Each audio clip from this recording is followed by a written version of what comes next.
Para makaiwas sa away, dapat bang pigilan si partner sa pagiging prangka niya sa ibang tao? Yamo siya. Yun ang sabi ng iba.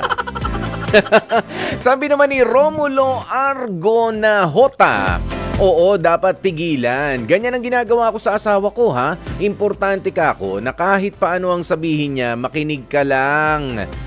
Totoo man o hindi. Importante, alam mo yung katotohanan para makaiwas na sa gulo o di magandang pagkakaunawaan pa.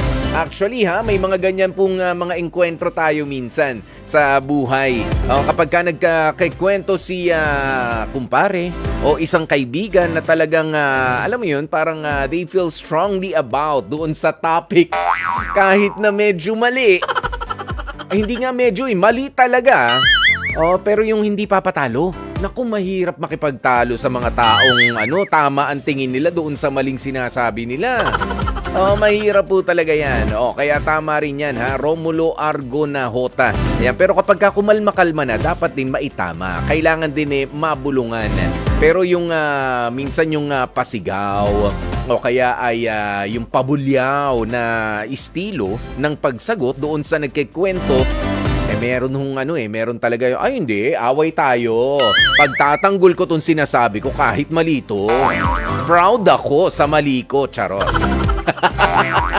Diba? Wag naman natin maging ugali yan, ha, mga kapatid. Ayan, si Luis De Silva naman.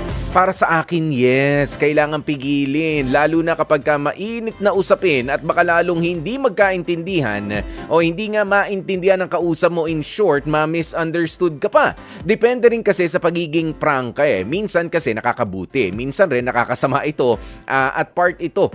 At na dapat ingatan ng bawat pagbitaw ng mga salita. Lagi mong iisipin kung ano nga ba ang magiging reaksyon din ng kausap mo at hindi lahat ng tao pare-pareho ang pag-handle o ang emosyon at iba-iba rin ang takbo ng isip ng iba talaga. Iba ho talaga. Meron yung tama nga, yung sinabi ko kanina, meron mga makikinig pero meron yung iba. Ang tenga ay nasa bibig. Yun agad ang sumasagot, yung bibig. Without even listening. May sagot agad. Ayan, si Carol Pineda, sabi niya, hindi. Lalo na kung ugali niya talaga yung pagiging prangka. Siguro kakausapin ko na lang siya in a nice way na ilagay na lang sa lugar yung pagiging prangka para walang maging kaaway din. Ayan, pero sabi nga, merong kasabihan sa Ingles na you cannot please everybody. Totoo naman po yan eh. Sa pagiging prangka natin. Meron at merong mga masasaktan. Pero kung sinabi mo naman yan doon sa maayos na pamamaraan, sa hindi mo pinadaan sa pambubulyaw, paninigaw at pamamahiya, depende sa intensyon, siguro matatanggap din yan. Ganoon yun. Si Maxine Tolentino, sabi niya, yes po, pipigilan ko siya para malaman din ng kausap ni partner kung ano ang problema sa kanya kaya nagkaganon si partner sa ibang tao. Ayan. Si Rose Kakam, sabi niya, depende po yan sa pag-uugali po eh. Kasi kapag wala na, nakaugalian na yan ng partner ko, sanay na din yung mga nakakasalamuhan niya, okay. Okay, kung prangka yung partner ko, ganun na yun. Kasi hindi naman po natin mapipigil yun. Pero kung okay naman yung kausap niya at hindi abusado, pwede din siya mag-adjust para walang away. At gulo kasi yung mga taong prangka. Alam nila dapat kung saan ang limit nila. Pero kung abusado naman talaga, dapat pong pakitaan din ng leksyon para hindi mamihasa. Nakadepende po talaga yan sa nakakasalamuha kung pasado sa ugali o hindi. Opinion lang naman po. Oo naman, yan naman ang kinukuha natin dito, ang inyong mga opinion. Yan, at syempre, maraming salamat doon sa mga meron pa mga pahabol na mga komento. Sabi ni Gail Enriquez, sabay oo naman kung nakakasakit na sa damdamin ng iba yung pagiging prangka niya.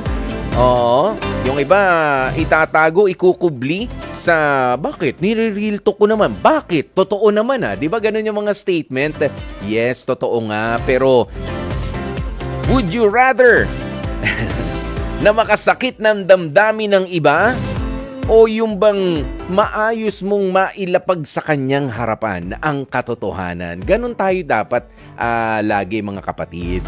Oo, wag nang idiin, mali na nga, idiniin mo pang mali ng husto. Pwede namang mali ka pero alam mo ganito kasi talaga yan. Paliwanagan.